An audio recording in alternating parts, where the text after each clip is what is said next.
जय हिंद दोस्तों, मैं अंशुल शुक्ला आप सभी का स्वागत करता हूं हमारे चैनल एस्पिरेंट चॉइस पर।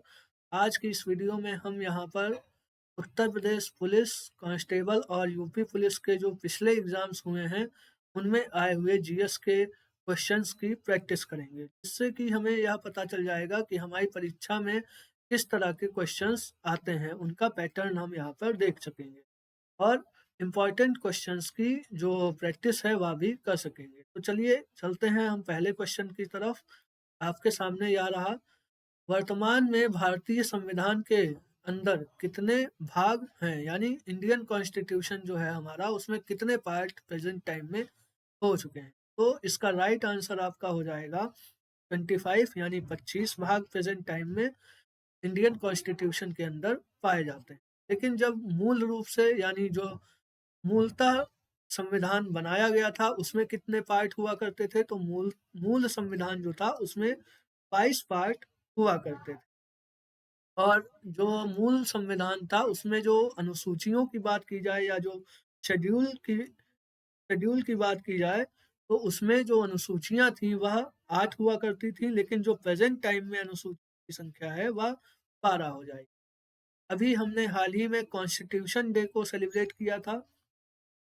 कॉन्स्टिट्यूशन डे अभी हमने मनाया था 26 नवंबर को। हमारा जो संविधान है वह 26 नवंबर 1949 को बनकर तैयार हुआ था। इसी के उपलक्ष्य में हम कॉन्स्टिट्यूशन डे को सेलिब्रेट करते हैं। और जो हमारा संविधान लागू हुआ था वह 26 जनवरी 1950 को लागू किया गया था। इस वजह से हम उसे as a republic day celebrate करते हैं। ये आगे अगले क्वेश्चन की तरफ चलेंगे। Name the only island of Australia, यानी ऑस्ट्रेलिया के एक मात्र द्वीपीय राज्य का नाम बताइए।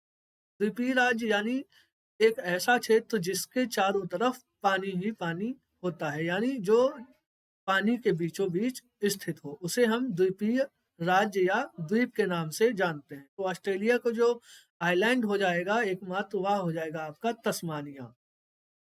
यह ओशिनिया के अंदर स्थित है, यानी ओशिनिया के बीच में यह स्थित है। इसी के साथ यहाँ पे सुमात्रा दिखाई दे रहा है। सुमात्रा आइलैंड यह इंडोनेशिया का भाग हो जाएगा। जो सुमात्रा आइलैंड है यह इंडोनेशिया का भाग होगा। और जो होन्शु आइलैंड आपको, यह भी एक तरह का द्वीप है, यह जापान का पार्ट हो जाएगा। जापान की जो कैपिटल है टोक्यो, वह इसी द्वीप पर स्थित है। जापान एक आइलैंड कंट्री है। आइए अगले क्वेश्चन की तरफ हम चलेंगे। इंडिया के अंदर जो रेडियो एक्टिव मेटल है उसके जो सबसे ज्यादा मतलब मात्रा में पाया जाता है इंडिया में, उसके जो रिजर्व्स हैं वह किसके हो जाएंगे, यानी रेडियो एक्टिव मेटल ऐसी कौन सी है जिसके भंडार इंडिया के अंदर उचित पर्याप्त मात्रा में स्थित है। तो इसका राइट आंसर हो जाएगा आपका थोरियम। तो थोरियम, इसका जो अयस्क है या जो ओर है उसे हम मोनाजाइट के नाम से जानते हैं। और यह मोनाजाइट एक सैंड है जो कि केरला के अंदर पाई जाती है। यानी जो थोरियम के रिजर्व्स हैं या थोरियम के भंडार हैं वह केरला के अंदर स्थित हैं। अभी हाल ही में आपने देखा था कि यूरेनियम जो है इसके भी जो रिजर्व हैं या भंडार हैं वह जम्मू एंड कश्मीर के अंदर पाए गए हैं। आइए आगे चलेंगे। कैपिटल ऑफ वेनुजुएला, यानी वेनुजुएला की जो कैपिटल है वह क्या हो जाएगी। तो वेनुजुएला की कैपिटल कराकस होगी और इसके जो प्रेसिडेंट हो जाएंगे वह निकोलस हो जाएंगे।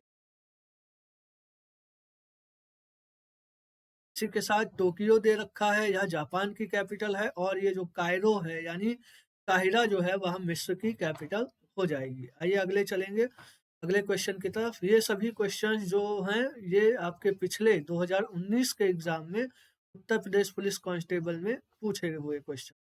तो ये आप सभी जरूर से प्रैक्टिस कीजिएगा और ज्यादा से ज्यादा सब शेयर कीजिए जिससे यह सभी तक पहुंच सके। चित्रकूट जलप्रपात यानी चित्रकूट फॉल्स या इसे झरना भी हम कहते हैं, तो यह कहाँ पर स्थित है इंडिया के अंदर। तो इसका राइट आंसर हो जाएगा आपका छत्तीसगढ़ के अंदर। या चित्रकूट जलप्रपात जो है वह छत्तीसगढ़ में स्थित है।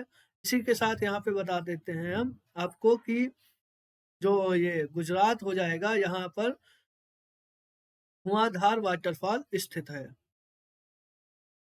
धुआंधार फॉल्स जो कि शरावती रिवर पर स्थित है। इसी के साथ आपको बता दें छत्तीसगढ़ में अभी चुनाव हुए थे, यहाँ पर नए सीएम जो बने हैं वह विष्णुदेव साय हो जाए।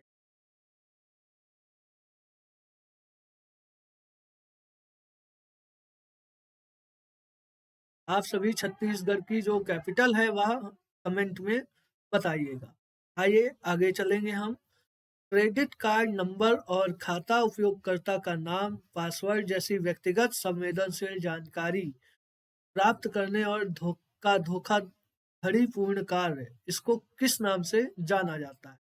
इसका राइट आंसर हो जाएगा आपका फिशिंग, जो कि एक गैर कानूनी कार्य के अंतर्गत आता है। इसी के साथ मालवेयर जो है इसका यूज जो आप देखते हैं वायरस वगैरह उसके रूप में होता है। आइए अगले क्वेश्चन की तरफ चलेंगे। आर्थिक विज्ञान यानी इकोनॉमिक के लिए 2018 के में नोबेल पुरस्कार किस जो विलियम डी नॉर्डहॉर्स और पॉल एम रोमर को दिया गया था, तो ये दोनों लोग कहाँ से बिलोंग करते हैं, यानी किस कंट्री से बिलोंग करते हैं? तो इकोनॉमिक्स के फील्ड में 2018 में इन लोगों को नोबेल प्राइज दिया गया था। ये लोग अमेरिका से यानी यूएसए से बिलोंग करते हैं। नोबेल प्राइज जो है वह जो है आपका वह हमेशा 10 दिसंबर को दिए जाते हैं और ये अल्फ्रेड नोबेल की याद में या उनको डेडिकेटेड है। नोबेल प्राइज जो है वो लगभग आपको इकोनॉमिक्स हो गया, साइंस हो गया और मेडिकल साइंस हो गया, इसी के साथ पीस हो गया और आपका क्या हो जाएगा एक केमिस्ट्री, या केमिस्ट्री नहीं लो लिटरेचर हो जाएगा। ठीक है, इन फील्ड्स के अंतर्गत जो है नोबेल प्राइज दिया जाता है।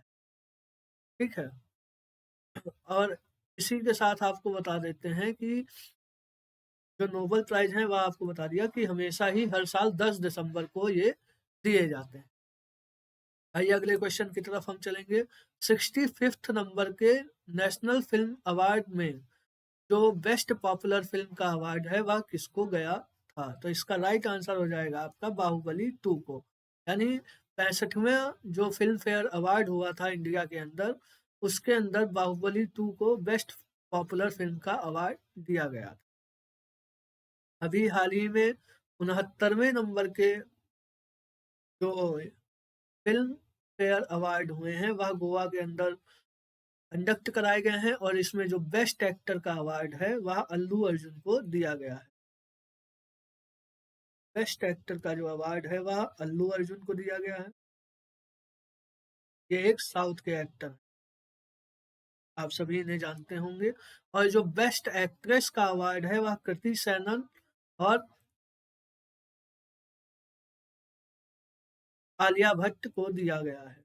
बेस्ट एक्ट्रेस हो जाएंगी आलिया भट्ट और कृति सेनन, ये दोनों बेस्ट एक्टर का अवार्ड बेस्ट एक्टर्स एक्ट्रेस हो जाएंगी। आइए अगले क्वेश्चन की तरफ हम चलेंगे। Which Indian has won the Nobel prize, यानी किस भारतीय ने अर्थशास्त्र का नोबेल यानी इकोनॉमिक्स के फील्ड में किस भारतीय को नोबेल प्राइज दिया गया था? तो ये हो जाएंगे अमर्त्य सेन। इनको अर्थशास्त्र के क्षेत्र में यानी इकोनॉमी के फील्ड में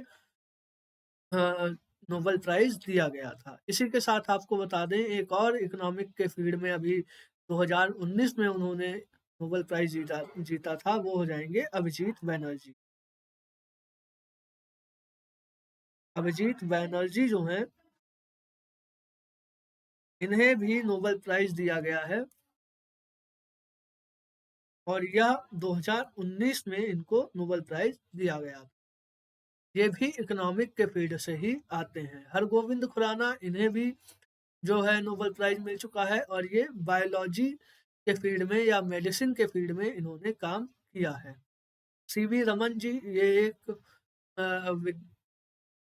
आप सभी को पता होगा फिजिक्स में रमन प्रभाव आता है, इसके लिए इन्हें नोबेल प्राइज से सम्मानित किया गया। आइए अगले चलेंगे। हिंदू किद्वंती या अकॉर्डिंग टू हिंदू लीजेंड के अनुसार महाकाव्य रामायण के दिव्य राजा राम ने राजधानी अयोध्या से शासन किया था, वह किस महाजनपद में आता है? तो उस यह रहेगा आपका कोसला देश। आइए आगे चलेंगे हम। वर्गीज कुरियन को राष्ट्रीय डेयरी विकास बोर्ड का अध्यक्ष किसके द्वारा नियुक्त किया गया था? इसका राइट आंसर हो जाएगा आपका लाल बहादुर शास्त्री। जब लाल बहादुर शास्त्री जी दूसरे प्रधानमंत्री बने थे, उस समय पर जो दुग्ध क्रांति है या नेशनल फ्लड रिवॉल्यूशन हो जाएगी, वह आता है और वर्गीज कुरियन जी को के द्वारा ही लाया जाता है। इन्हीं का जो जन्मदिन है उसे हम नेशनल मिल्क डे के रूप में सेलिब्रेट करते हैं। अभी 26 नवंबर को हमने नेशनल मिल्क डे के रूप में सेलिब्रेट किया था। इनके द्वारा गुजरात के अलंग के अंदर अमूल डेयरी को खोला गया था। आइए आगे चलेंगे। मुगल एम्परर जहांगीर यानी जहांगीर के द्वारा शालीमार गार्डन इसको कहाँ पर बनवाया गया था? इसका राइट आंसर हो जाएगा आपका कश्मीर के अंदर। शालीमार बाग जो है वह कश्मीर के अंदर बनवाया गया था, जो कि जहांगीर ने बनवाया था। और अगर आपसे ये पूछा जाए कि कश्मीर को किसके द्वारा बसाया गया था या कश्मीर नगर जो है वो किसके द्वारा बसाया गया था, तो इसे अशोक के द्वारा अशोक ने इस नगर को बसाया था या इसे फाउंड किया। आइए आगे चलेंगे। निम्नलिखित में कौन सा भारत का सबसे पुराना सार्वजनिक क्षेत्र का बैंक है? तो इसका राइट आंसर हो जाएगा आपका इलाहाबाद। अभी हाल ही में आपने देखा है कि एसबीआई जो है वो उसने महेंद्र सिंह धोनी को अपना एम्बेसडर बनाया है। और अगर आपसे ये पूछा जाए कि इंडिया का जो सबसे बड़ा बैंक है, वो भी एसबीआई हो जाएगा। एसबीआई के द्वारा अपनी एक ब्रांच को श्रीलंका के अंदर अभी हाल ही में चालू किया। श्रीलंका के अंदर एसबीआई ने अपनी एक ब्रांच अभी हाल ही में खोली है, जिसका उद्घाटन फाइनेंस मिनिस्टर निर्मला सीतारमन जी के द्वारा किया गया था। Vedic civilisation develop on the bank of river यानी वैदिक सभ्यता का विकास किस नदी के तट पर हुआ था? तो इसका राइट आंसर आपका हो जाएगा सरस्वती रिवर। इसी नदी के किनारे पर वैदिक सिविलाइजेशन का उद्भव हुआ है या इसका विकास हुआ। जुलाई 1944 में ब्रिटेन वुड्स कॉन्फ्रेंस के अंदर किस संगठन को या किस ऑर्गेनाइजेशन को बनाया गया? तो इसका राइट आंसर हो जाएगा आईएमएफ। इसी के साथ साथ यहाँ पर वर्ल्ड बैंक को भी बनाया जाता है। आईएमएफ के अंदर 189 यानी 189 देश हो जाएंगे और वर्ल्ड बैंक के अंदर जो है 190 देश आते हैं। और वर्ल्ड बैंक और आईएमएफ दोनों ने ही 1945 से काम करना शुरू किया है। इसका जो हेडक्वार्टर हो जाएगा वह वाशिंगटन डीसी के अंदर होगा।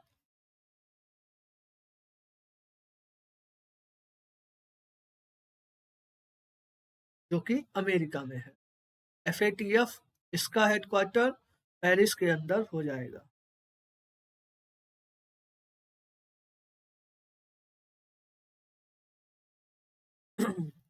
और आईएमएफ की अगर हेड पूछी जाए तो क्रिस्टीना जॉर्जिवा हो जाएंगी। आइए आगे चलेंगे हम। भारत की पहली इंजन रहित ट्रेन यानी इंजन लेस ट्रेन ट्रेन 18 जो है, जिसे अब हम वंदे भारत के नाम से जानते हैं, इसके इंटीग्रल कोच यानी इसके जो डब्बे हैं वह कहाँ पर डेवलप किए जाते हैं? तो इसके डब्बे चेन्नई के अंदर डेवलप किए जाते हैं। ट्रेन 18 सबसे पहले 2018 में चलाई गई थी और इसे अब हम वंदे भारत के नाम से जानते हैं। फर्स्ट ट्रेन ये अगर पूछी जाए कहाँ से कहाँ चली थी, तो फर्स्ट ट्रेन ये दिल्ली से कटरा के बीच चलाई गई थी। आइए अगले क्वेश्चन की तरफ हम चलेंगे।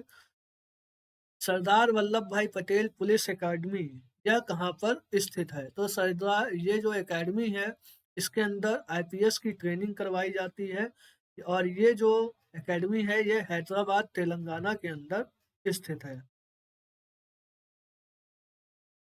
अगर आपसे यहीं पे पूछा जाए मसूरी यानी यहाँ पर लबैसना स्थित